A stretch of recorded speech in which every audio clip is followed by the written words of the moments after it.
fall of the Berlin Wall brought new hope, but that very closeness has given rise to new dangers, dangers that cannot be contained within the borders of a country or by the distance of an ocean.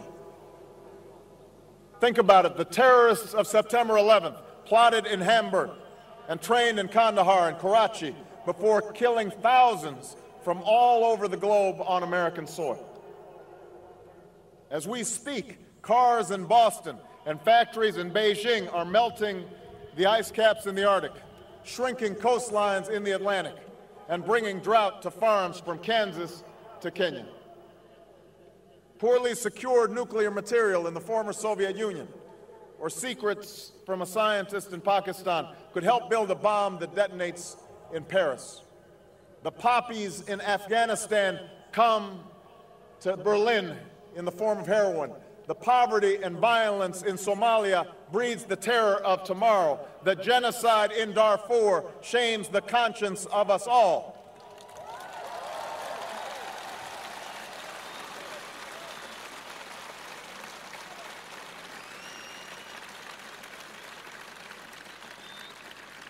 In this new world, such dangerous currents have swept along faster than our efforts to contain them, and that is why we cannot afford to be divided.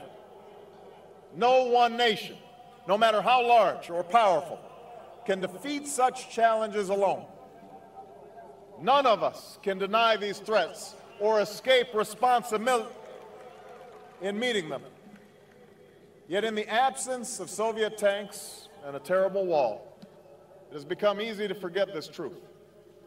And if we're honest with each other, we know that sometimes, on both sides of the Atlantic, we have drifted apart and forgotten our shared destiny. Yes, there have been differences between America and Europe. No doubt there will be differences in the future. But the burdens of global citizenship continue to bind us together. A change of leadership in Washington will not lift this burden. In this new century, Americans and Europeans alike will be required to do more, not less. Partnership and cooperation among nations is not a choice. It is the only way, the one way, to protect our common security and advance our common humanity.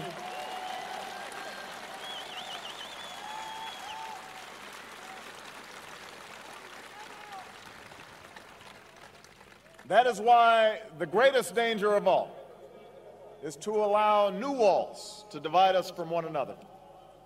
The walls between old allies on either side of the Atlantic cannot stand.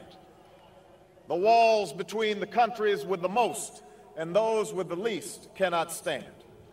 The walls between races and tribes, natives and immigrants, Christians and Muslims and Jews cannot stand. These now are the walls we must tear down.